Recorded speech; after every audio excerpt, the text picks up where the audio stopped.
I said I was going to make sure and just mention that Johnny was on in the day and doing a good job, but in case you boys have any parts of this video is bits missed, it's not me.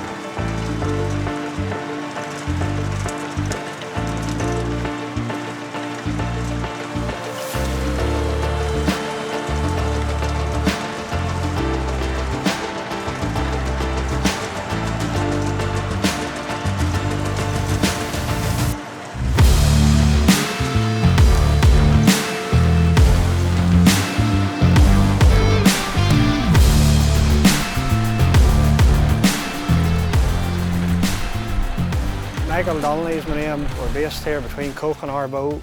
We milk 800 cows on the home farm here. I lift about 3,000 acres of grass a year.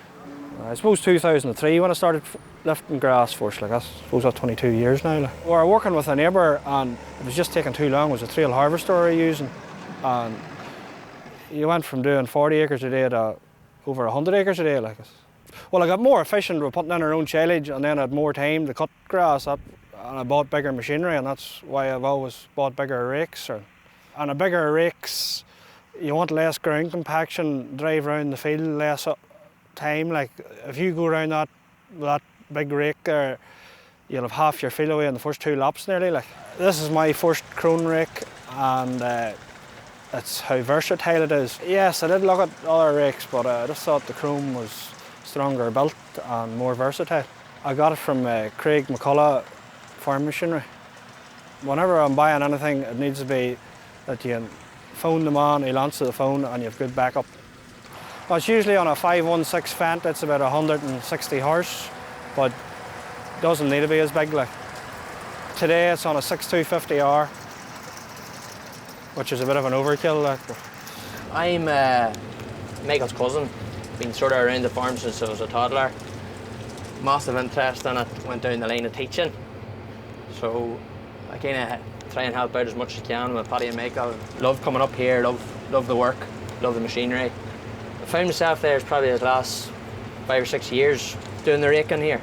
From as far back as I can remember, Paddy built the farm up, was one of the biggest farmers in the area at that time, and Michael has come along and worked with us far and has even pushed the farm on to another level after that. As the amount of acres went up and the amount of cows increased at the farm, there was a necessity to get things done quicker, faster, so there's a harvester introduced in the farm, and then slowly we've got on now to these bigger rakes trying to get grass done quicker, better quality.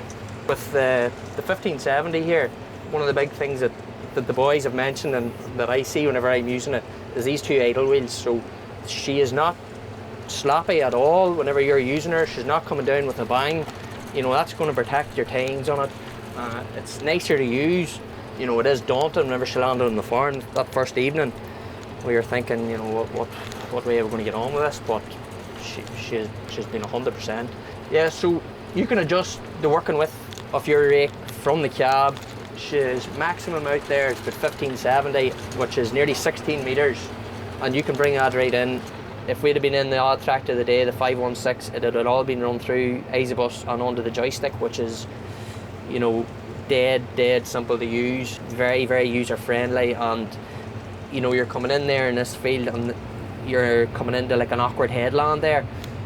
With a touch of a button, you don't even have to be looking around. I'm looking here today because I'm not used to this tractor, but with a touch of a button, you're lifting your right front motor, rotor, your left rotor, your back rotors, all doing it with instinct, and again that's just like user comfort, and it just makes your job so much handier.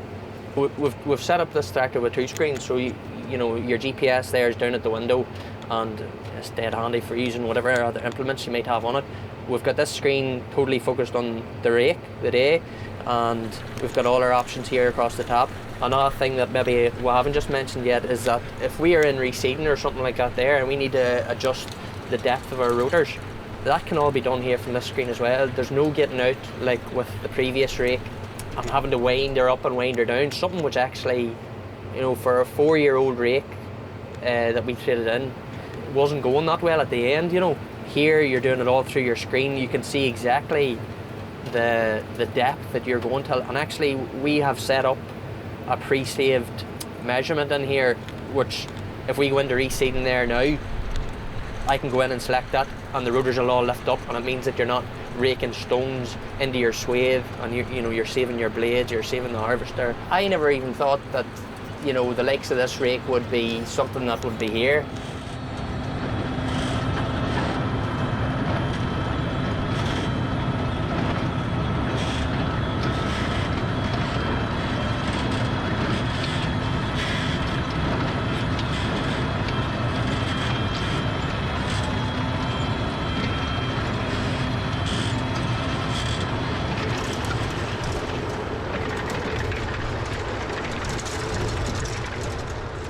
Just because it has that bigger catchment of your swathe and stuff like that doesn't mean it's any harder to transport on the road or get into your gaps and things like that there. So ideally I'd love to be on this thing 24/7, like all the time, but it just doesn't work like that. There's always times whenever a man needs to go to an odd job, or a man's not available, and you need to be able to put somebody else on that rake very, very quickly. If I was to give any advice to anybody, I would just say, look, you try things like this out, because it's easy to look at something like that there and think that there wouldn't work on my farm, or you don't know the benefits until you actually use it. And getting a demo from farmhand or whoever your local dealer is, and trying something like that out is worth the while. Pretty sure you'll not regret it. I know it's a lot of investment, and farmers obviously think about these things very carefully, but it's worthwhile investments from what we've seen here. It's a perfect choice for this farm at the minute, and does everything that we ask it to do. Very reliable and easy to use, enjoyable to use. Work-life balance is massive too. You want to be getting the job done and getting the job done as well as possible, while still having that time to go home at the end of the day, and a rake like that there, it gives you that opportunity to do that.